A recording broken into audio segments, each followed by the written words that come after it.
মাত্র 20 টাকা করে জমিয়ে বছর শেষে হাজার হাজার টাকা স্বপ্ন পূরণ করা সম্ভব। একজন মধ্যবিত্ত পরিবারের গৃহিণী হয়ে টাকা জমিয়ে নিজের স্বপ্ন পূরণ করতে পারি কিভাবে?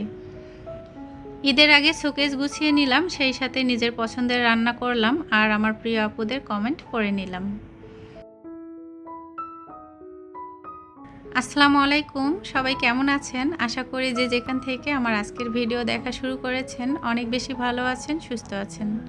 আজকে আরেকটি অনেক বেশি উপকারী ও গুরুত্বপূর্ণ ভিডিও আপনাদের সাথে শেয়ার করছি। যারা আমার ভিডিওটি দেখা শুরু করেছেন একটা লাইক দিয়ে পুরো ভিডিওর সঙ্গেই থাকবেন। মাত্র 20 টাকা করে প্রতিদিন যদি জমিয়ে রাখা যায় বছর শেষে কিন্তু সেখান থেকে 1000 টাকা পাওয়া যায়, যেটা দিয়ে নিজের ইচ্ছা স্বপ্ন পূরণ করা সম্ভব। আর সেই সাথে নিজের সংসারের জন্য প্রয়োজনীয় কেনাকাটা করাও সম্ভব। আরাপ মানহাকে স্কুলে রেখে তারপর বাসায় চলে এসেছি আর নিজের জন্য ঝটপট একটা ডিম পরোটা করেছি, সেই সাথে একটু আদা লেবু দিয়ে লাল চা করেছি আর ঝটপট করে নাস্তাটা খেয়ে নিয়েছি। কারণ আজকে আমার টার্গেট হচ্ছে সুকেসটা পুরো ক্লিন করা, যার জন্য কিন্তু সব কিছু রেডি করে নিচ্ছি। এই যে এখানে গ্লাস ক্লিনার নিয়েছি, সেই সাথে গুঁড়া পাউডার, কুসুম গরম পানি আর রুমাল নিয়েছি। একটা ব্রাশ লাগবে, এজন্য ব্রাশটা নিয়েছি আর সুতি কাপড় নিয়েছি। এগুলো দিয়ে কিন্তু আমি আমার সুকেসটা একদম ডিপ ক্লিন করে নিব। ঈদের প্রস্তুতি একটু একটু করে নিয়েছি আর সেটা আপনাদের সাথে একটু একটু করে শেয়ার করছি, কারণ আসলে একদিনে সব কিছু করা কখনোই সম্ভব না। এছাড়াও কিন্তু অফ ক্যামেরা অনেক কাজ গুছিয়ে নিচ্ছি, যেগুলো আসলে ভিডিও করা হয় না। যাই হোক, যা ভিডিও করছি আপনাদের সাথে একটু করে শেয়ার করছি। শোকেসের দরজাটা কিন্তু বন্ধই থাকে, তারপরেও এত ধুলোবালি কোথায় থেকে আসে আসলে বলতে পারবো না।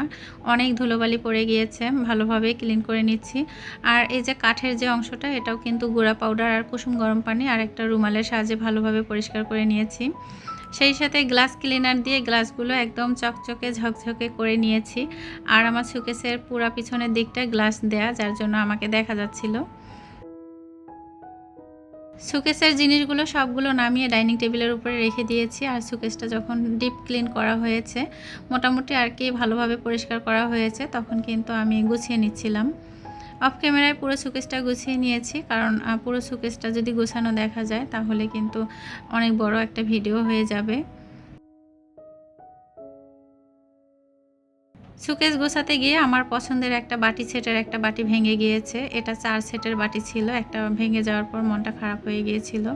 আর এই যে ফুলগুলো দেখছেন, এটা হচ্ছে আপনাদের ভাইয়া আমাকে 2021 সালে দিয়েছে। কতটা যত্ন করে রাখলে এটা এখন পর্যন্ত ভালো থাকে সেটাই আপনাদেরকে একটু দেখিয়ে দিলাম। অনেকটা যত্ন করে রেখেছি আর কখনো আমার ছেলে মেয়েকে কিন্তু হাত দিতেও দিইনি। এটা শোকেসের ভিতরে এক সাইড করে রেখে দিয়েছি, কারণ আমার ম্যারেজ ডেতে আপনাদের ভাইয়া আমাকে এটা গিফট করেছিল। ভিডিওটি দেখতে দেখতে যারা এ পর্যায়ে চলে এসেছেন একটা লাইক করে দিবেন প্লিজ। আর ভিডিওতে কিংবা কথার মাঝে যদি ভুল ত্রুটি থাকে তাহলে প্লিজ ক্ষমা দৃষ্টিতে দেখবেন। আমার সংসার জীবনের এক যুগ পার হয়ে গিয়েছে, তারপরেও কিন্তু আপনারা শোকেসটা দেখে হয়তোবা অবাক হয়ে যাবেন, তেমন কোনো কিছুই নেই। এই যে মগগুলো দেখতে পাচ্ছেন, বসুন্ধরা, পপুলার, বিভিন্ন লেখা আর কি। আপনাদের ভাইয়া বিভিন্ন জায়গায় যখন মিটিংয়ে যেত তখন কিন্তু সেখান থেকে বিভিন্ন রকমের গিফট পেত, আর সেই সাথে এই মগগুলো পেত, যার জন্য একটু যত্ন করে রাখা। তো আমার শোকেসে তেমন কোনো কিছুই নেই, যা আছে অল্প অল্প করেই কিন্তু আমার শোকেসে গুছিয়ে নিয়েছি। এখনও অনেক ইচ্ছা আছে, অনেক স্বপ্ন আছে, যেগুলো পূরণ করার জন্য আমি একটু একটু করে টাকা জমিয়ে রাখছি। তো এর আগে কুকারিজ আইটেম এবং আমার শোকেসে সাজিয়ে রাখা কিছু কাছের জিনিসপত্র কিনেছিলাম, আর আপনাদের সাথেও কিন্তু শেয়ার করেছিলাম যে আমার জমানো টাকা থেকে সেগুলো কিনে নিয়েছি। শোকেসটা কালার করতে হবে, যার জন্য কিন্তু ভালোভাবে গুঁড়া পাউডার পানি দিয়ে ব্রাশ দিয়ে ঘষে ঘষে পরিষ্কার করে নিচ্ছি। যেহেতু এটা কালার করব, তো ভালোভাবে ক্লিন না করলে কিন্তু কালার করা সম্ভব হবে না। এর আগে কিন্তু রোজার মধ্যে আমি আমার খাট, বড় আলমারি এগুলো কালার করেছিলাম, আপনাদের সাথে ভিডিওতে শেয়ার করেছিলাম। আর এটাও কিন্তু কালার করে নিব, সেটাও শেয়ার করব। তো আজ একদিনই তো এত কিছু করা সম্ভব না। পুরো শোকেসটা ক্লিন করেছি, সেই সাথে কিন্তু শোকেসের জিনিসগুলো গুছিয়ে রেখেছি। মাত্র 20 টাকা করে জমিয়ে বছর শেষে 1000 টাকা কিভাবে সম্ভব আপনাদের সাথে শেয়ার করি। ধরুন আপনি একটা ব্যাংক কিনে নিয়েছেন আর সেখানে প্রতিদিন 20 টাকা করে জমিয়ে রাখছেন। বছর শেষে আপনার টাকা জমবে ৭,৩০০ টাকা। তো ২০ টাকা কিন্তু কোনো বিষয় না, আমি মনে করি। একটা বাচ্চার চকলেট কিনে দিলেও কিন্তু ২০ টাকা শেষ হয়ে যায়। আপনারা চাইলে একটা জায়গায় কিন্তু ২০ টাকা করে জমিয়ে রাখতে পারেন। আর আমি এটা বলবো ২০ টাকার থেকে একটু বেশি প্রতি সপ্তাহে যদি আপনারা মনে করেন যে আজ আর একটু বেশি রাখবো, তো এভাবে যদি টাকার পরিমাণটা বাড়িয়ে দিতে পারেন তাহলে কিন্তু বছর শেষে একটা মোটা অঙ্কের টাকা আপনাদের হাতে চলে আসবে। এই যে ধরুন ২০ টাকার জায়গায় যদি আপনারা ৫৫ টাকা করে জমিয়ে রাখেন, ৫০ টাকা আর ৫ টাকা, তো তাতে করে কিন্তু ২০,০৭৫ টাকা আপনাদের বছর শেষে হয়ে যাবে। ২০,০০০ টাকা দিয়ে কিন্তু আপনারা চাইলে আপনাদের একটা বড় স্বপ্ন পূরণ করতে পারেন। আমরা যারা মধ্যবিত্ত পরিবারের গৃহিণী আছি, আমরা কিন্তু চাইলেই সব কিছু একসাথে করতে পারি না। আমাদের ইচ্ছা আছে, অনেক স্বপ্ন আছে, আমাদের সংসার সাজানো নিয়ে ইচ্ছা থাকে, স্বপ্ন থাকে, কিংবা বড় বড় স্বপ্নগুলো পূরণ করতে চাইলেও কিন্তু একটু একটু করে আপনাদের সঞ্চয় করতে হবে। এই যে ধরুন ২০ টাকার জায়গায় যদি আপনারা ৫৫ টাকা করে জমিয়ে রাখেন তাহলে বছর শেষে কিন্তু ২০,০৭৫ টাকা হবে। আর ২০,০০০ টাকা দিয়ে কিন্তু একটা ভালো কিছু করা সম্ভব। আমি মনে করি আপনাদের সংসারের কিছু প্রয়োজনীয় জিনিস আছে, কেনাকাটা করতে হবে। এটা যদি আপনারা একটু ধৈর্য ধরেন এবং একটু করে সঞ্চয় করেন, একটা সময় কিন্তু নিজের হাজবেন্ডের কাছে বলতে হবে না বা কারো কাছে টাকা চেয়ে নিতে হবে না। নিজের স্বপ্ন, নিজের ইচ্ছা কিন্তু নিজেই পূরণ করতে পারবেন। ঈদুল আজহার মাত্র কয়েকটা দিন বাকি আছে। তো যারা নিম্ন মধ্যবিত্ত পরিবার আছেন অনেকেই কিন্তু কোরবানি দিতে পারেন না। তবে আপনারা চাইলে, চেষ্টা করলে, যদি সৎ উদ্দেশ্য থাকে এবং কোরবানি ফরজ হয়ে থাকে তাহলে অবশ্যই কিন্তু কোরবানি দিতে পারবেন। হয়তো বা পাশের বাড়িতে কোরবানি হবে, আপনাদের ঘরে ছোট ছেলে মেয়ে থাকবে, তারা দেখবে, মন খারাপ করবে। তো খুব বেশি না, প্রতিদিন যদি ৫০ টাকা করে জমিয়ে রাখা যায়, এই কোরবানি ঈদ থেকে আপনারা জমানো শুরু করবেন, পরের বছরই কিন্তু আপনাদের ১৮,২৫০ টাকা হয়ে যাবে, যেটা দিয়ে কিন্তু আপনারা একটা ছাগল কিনে নিতে পারবেন, কিংবা ৫ জন বা ৭ জন মিলে যে গরু কোরবানি করে সেখানেও কিন্তু একটা ভাগ দিতে পারবেন। কোরবানি হলো আল্লাহকে সন্তুষ্ট করা, এবং যার উপর কোরবানি ফরজ হয়েছে সেই কিন্তু কোরবানি করতে পারবে। এটা কোনো মানুষ দেখানোর জন্য নয়। তাই একদম বড় গরু কিনে কোরবানি করতে হবে কিংবা বাজারের সেরা ছাগলটা কিনে নিয়ে আসতে হবে এমন কোনো কথা নেই। যার যেরকম সামর্থ্য আছে সে অনুযায়ী কোরবানি করলেই কিন্তু আল্লাহ খুশি হয়ে তার কোরবানি কবুল করে নেবেন।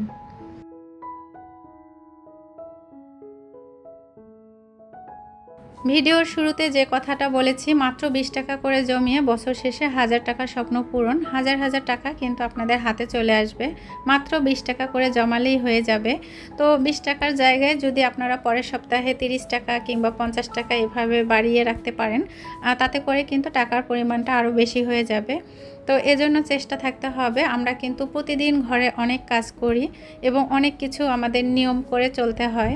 তো এই প্রতিদিনের কাজের পাশাপাশি যদি আমাদের এটাও নিয়ম থাকে যে আজ আমাকে ২০ টাকা জমাতেই হবে, এরকম একটা চিন্তাভাবনা থাকলে সত্যিই কিন্তু আপনি পারবেন টাকা জমিয়ে নিজের স্বপ্ন পূরণ করতে। চুরি করে টাকা জমানো এটা কখনোই করতে যাবেন না, তাতে করে নিজের সংসারের ক্ষতি নিজেই করবেন। আর সেই সাথে যখন আপনার হাজব্যান্ড আপনাকে অবিশ্বাস করবে, তাতে কিন্তু আপনার সংসারে সুখ বলে কিছুই থাকবে না। আমি আপনাদের ভাইয়ার কাছে কিন্তু টাকা চেয়ে নেই, তো সেটাতে সে অনেক বেশি খুশি হয়। দেখা যাচ্ছে তার কাছে নতুন টাকা থাকলে সে কিন্তু আমাকে দিয়ে দেয়। আর আমি চেষ্টা করি প্রতিদিনের বাজার খরচ থেকে ২০ টাকা বা ৫০ টাকা করে জমিয়ে রাখার জন্য। বিশেষ করে যখন আপনাদের ভাইয়া বাজার করে আসে তখন আমি বলি আমাকে কি ২০ টাকা দেওয়া যাবে? তো দেখা যাচ্ছে সে খুশি হয়ে কিন্তু ২০ টাকার জায়গায় আমাকে ১০০ টাকাও দিয়ে দেয়। তো এটা কিন্তু অনেক বড় একটা পাওয়া। গরমের সময় শীতের তরকারি রান্না করে নিচ্ছি, সেটা আমার খেতেই অনেক বেশি ভালো লেগেছে এবং আমার একটা পছন্দের তরকারি।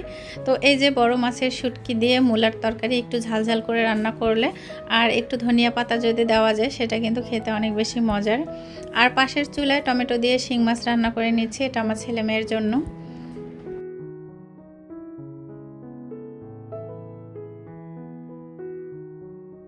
আমার গত ভিডিওতে আপনাদের সাথে শেয়ার করেছিলাম অপচয় রোধ করে পুষ্টি চাহিদা পূরণ করেও কিন্তু টাকা জমিয়ে রাখা সম্ভব, কিভাবে সংসারের অপচয় রোধ করা যায় এবং সংসার খরচ কমানো যায়। সেই ভিডিওতে অনেক আপুরা অনেক সুন্দর কমেন্ট রেখেছেন। হ্যাপি ফ্যামিলি ব্লগ থেকে এবং নিপা বৃষ্টি আইডি থেকে আপুরা কমেন্ট করেছেন। আসসালামু আলাইকুম আপু। ওয়ালাইকুম আসসালাম। মাশাআল্লাহ অনেক সুন্দর টিপস শেয়ার করেছো। বেঁচে যাওয়া ভাত দিয়ে ফ্রাইড রাইস রান্নাটা দারুণ হয়েছে আপু। আশাবাবু আইডি থেকে আপু কমেন্ট করেছে, সুন্দর সুন্দর ফল সবজি রেসিপি ঘর গোছানো, তার সাথে এত মিষ্টি করে কথা বলো আপু, সব মিলিয়ে সুন্দর একটা ভিডিও। অনেক ধন্যবাদ আপু। এরকম অনেক আপুরাই কিন্তু আমার ভিডিওতে কমেন্ট করেছেন। একটা ছোট কমেন্ট হোক কিংবা বড় কমেন্ট হোক, সবার কমেন্টই আমার কাছে অনেক বেশি গুরুত্বপূর্ণ এবং এই কমেন্ট করার জন্য সবাইকে অসংখ্য ধন্যবাদ জানাচ্ছি। আর মন থেকে অনেক ভালোবাসা, অনেক দোয়া রইল এভাবে আমার পাশে থাকার জন্য। আপনাদের ভাইয়া বাজার থেকে আসার পর একটা নতুন 20 টাকার নোট আর একটা নতুন 50 টাকার নোট পেয়েছি। আর এই যে ব্যাংকে কিন্তু 2026 সাল লেখা, এবছরে কিন্তু আমি এই ব্যাংকে টাকা জমানো শুরু করেছি। যারা আজ প্রথম আমার এই ছোট্ট চ্যানেলটাতে ভিজিট করেছেন, চাইলে ভালোবেসে চ্যানেলটি সাবস্ক্রাইব করে আমার পাশে থাকতে পারেন। আজ এ পর্যন্ত, সবাই ভালো থাকবেন, সুস্থ থাকবেন। আসসালামু আলাইকুম, আল্লাহ হাফেজ।